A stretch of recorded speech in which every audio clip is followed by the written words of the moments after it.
Olá! Hoje eu quero trazer aqui esse encadernado da Salvat, Homem de Ferro, Tragédia e Triunfo.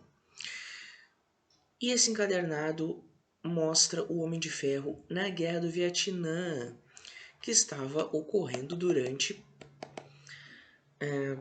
a publicação dessas histórias. E eu quero comentar como que um quadrinho de super-herói pode retratar uma guerra que está ocorrendo, que é o que acontece aqui na Guerra do Vietnã. E a introdução desse encadernado, que saiu aqui pela coleção de clássicos da Salvat, eu já recomendei essa coleção aqui, ela é muito boa. É um resgate histórico muito boa. Se você não tem paciência para histórias antigas, com muito mais texto, lamento. Mas se você gosta de ver como eram as histórias antigamente, como nasceram os personagens, essa coleção aqui é maravilhosa. E temos aqui a introdução do diretor de publicações da Panini, o Marco M. Lupoi. E ele comenta a respeito do Stan Lee ter tomado a decisão de evitar menções à Guerra do Vietnã nas revistas Marvel. Mas, né, o Tony Stark, o Homem de Ferro, dada a natureza dos seus negócios, inevitavelmente teve algum envolvimento. Né? Lembrando que o Tony Stark, né, é um bilionário capitalista,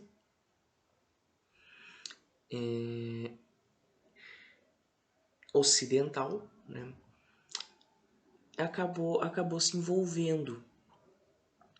Isso serve também para mostrar que quadrinhos, mesmo tendo um super-herói na capa, não quer dizer que ele vai ficar em cima do muro, não quer dizer que ele vai ser 100% imparcial.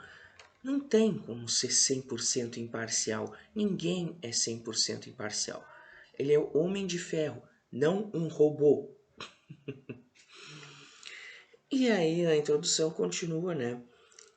Olhos modernos podem julgar esse quadrinho como ingênuos, mas a forma como Lee tentou humanizar o conflito é um testamento de coragem artística na Casa das Ideias. Que o Stan Lee e o Jack Kirby, e até o Larry Lieber, o Steve Ditko, né, nomes menos conhecidos, toda essa galera revolucionou as histórias em quadrinhos. Quanto a isso, não há dúvida. Mas eu acho que caberia um pouco mais de desenvolvimento nessa introdução aqui que eu acabei de citar. Porque, sim, as histórias antigamente eram mais ingênuas, e eu acho que essa introdução podia ser um pouquinho maior, porque fica claro aqui a posição do Homem de Ferro em defesa dos Estados Unidos. Fica claro o estereótipo criado aqui do oriental malvadão e do ocidental bonzinho. E assim, isso, eu acho, e assim, esse é o problema de introduções de uma única página, sabe? Não é nem uma página inteira, sabe? Esse é o problema. Você não tem como desenvolver muito o que está acontecendo no quadrinho. E para falar disso, teria de ter uma introdução muito maior. Porque a Guerra do Vietnã foi uma derrota tremenda para os norte-americanos. E aqui fica claro a posição da Marvel, né? Naquela época. Claro, hoje em dia, hoje em dia a gente está olhando com os olhos contemporâneos, né? Já saíram diversos estudos sobre essa guerra. Na época não se tinha muito essa noção. Portanto, é preciso não censurar o quadrinho por, por ter uma posição um tanto ingênua de ocidental bom e oriental ruim. Não, mas é preciso ter introduções ou então notas de rodapé na página. Aqui eu vou mostrar algumas coisas, algumas páginas, explicando que, olha, nessa época era assim, nessa época o oriental era visto dessa maneira. Por quê? Por causa disso, disso, disso. Essa é a importância das introduções, prefácios, pós-fácios, entrevistas. Se bem, entrevistas eu nunca fui muito fã de entrevistas, a não ser quando, claro, se trata de momentos históricos como esse, né? Então nós temos aqui o estereótipo do soldado norte-americano, loiro, do olho azul, bom, 100% bom em tudo aquilo que ele faz. E 100% corajoso em tudo aquilo que ele faz. E o Homem de Ferro, claro, defendendo a pátria, né? Entrando na floresta para enfrentar os Vietcongues. Eu não estou aqui criticando a arte ou todo o trabalho que os artistas tiveram para fazer essa obra. Não. O que eu estou dizendo é que é preciso contextualizar isso aqui. Isso aqui foi escrito em uma outra época. Uma época distante, um tanto distante, assim. Ainda reverbera nos dias de hoje? Sim, mas eram outros tempos. Isso tem que ficar claro no quadrinho, porque uma pessoa leiga vai olhar isso aqui e, minha nossa, vai ter uma ideia muito errada do que foi o conflito que se passa aqui, né? Vai achar... a mesma coisa acontece com filmes, quando você muda a história.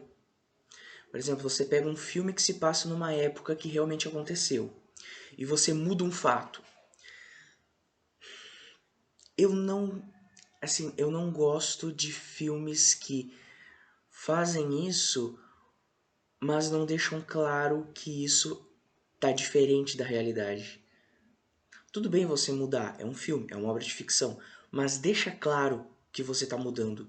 Eu não gosto de ir assistir um filme e ter que ter feito um curso de extensão para entender a história do filme, sabe? Tipo, eu tenho que pesquisar antes, sei lá, ler uma enciclopédia antes para daí poder assistir o filme. Não, isso eu não gosto.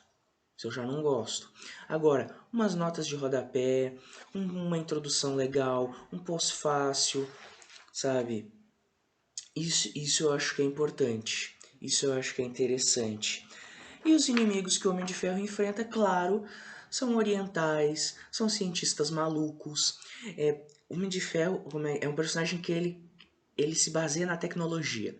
Ele criou uma armadura super tecnológica. Então quem que vai ser os inimigos dele? Os cientistas do mal, que tentam criar robôs assassinos para destruir ele. Vão ser os cientistas não legais, né? Ele é o cientista bonzinho. E os outros daí são cientistas malvados. E claro, em meio à Guerra Fria, os malvados vão ser os orientais, os bonzinhos vão ser os ocidentais. Então, eu gosto muito dessa coleção de clássicos, de histórias clássicas. Claro que eu leio um pouco mais devagar histórias mais antigas do que eu leio histórias hoje. Por quê? Por causa da quantidade de texto. Todo mundo já sabe disso. Mas não quer dizer que eu não goste, não quer dizer que eu ache ruim. Não, é divertido. Só que você tem que ler já sabendo disso que eu falei. É por isso que eu estou trazendo esse vídeo, para alertar vocês. Vocês vão ler histórias mais antigas, vocês têm que saber em que período que essas histórias estão se passando. Quadrinhos é uma forma de arte, como qualquer outra. E toda forma de arte, toda arte é escrita ou desenhada em um determinado período. E o que está acontecendo nesse período? Isso influencia a arte. Qualquer arte. Quadrinhos, literatura, pintura, música, qualquer obra de arte. Tá? Então, tenham isso em mente.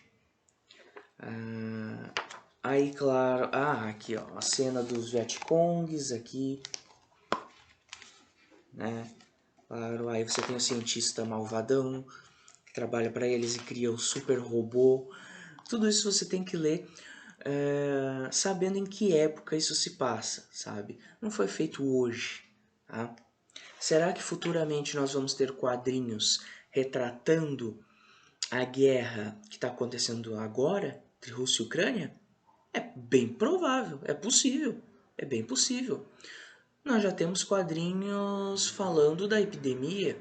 Tem um quadrinho que o Sonny Liu, ele é de Singapura, isso. O Sonny Liu disponibilizou um quadrinho de graça na internet, um quadrinho pequeno, falando sobre a pandemia, bem no começo da pandemia.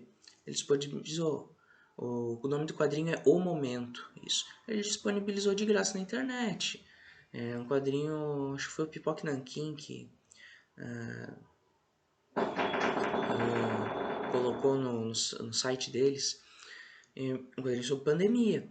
Futuramente, provavelmente a gente vai ter quadrinhos também falando sobre essa época. E é preciso contextualizar o que está acontecendo, sabe? Para os leitores do futuro não achar que tudo que está acontecendo no quadrinho foi exatamente o que aconteceu na vida real, sabe? Não, com calma, gente.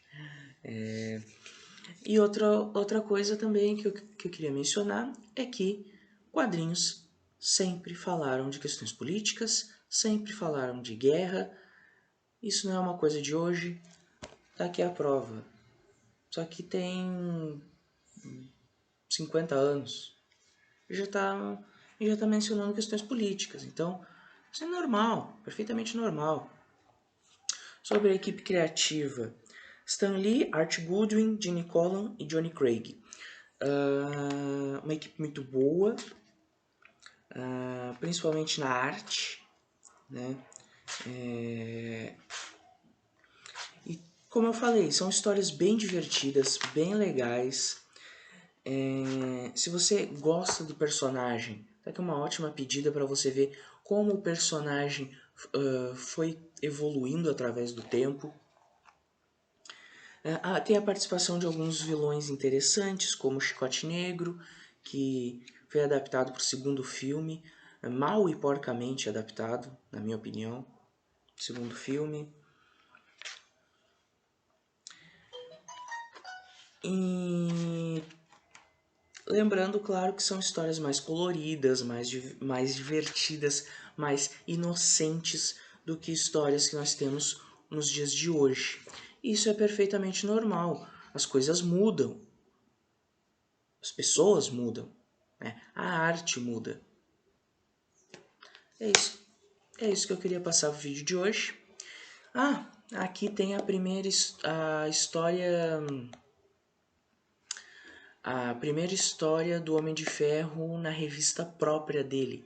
A primeira revista com o nome Homem de Ferro. O Homem de Ferro nasceu numa revista que tinha um outro nome, não lembro agora o nome, acho que era Tales of Suspense, eu acho, alguma coisa assim. Mas aqui tem a primeira edição da revista com o nome Homem de Ferro. Enfim, fica aqui o meu alerta para esses encadernados mais antigos. E não só para essa coleção da Salvat, a coleção que está saindo agora da Panini também, que é a coleção... todas essas coleções, coleção histórica, coleção clássica, todas essas coleções de histórias antigas, fica esse alerta. Enfim, esse foi o vídeo de hoje. Muito obrigado pela compreensão de todos que assistiram. Se puder curtir, compartilhar, isso ajuda muito. E eu também quero deixar aqui meus parabéns, porque nós tivemos o brasileiro Marcelo Quintanilha ganhando o maior prêmio de quadrinhos da França, o prêmio do Festival de Angoulême. Então, os parabéns aí com um quadrinho brasileiro. Muito obrigado e até o próximo vídeo.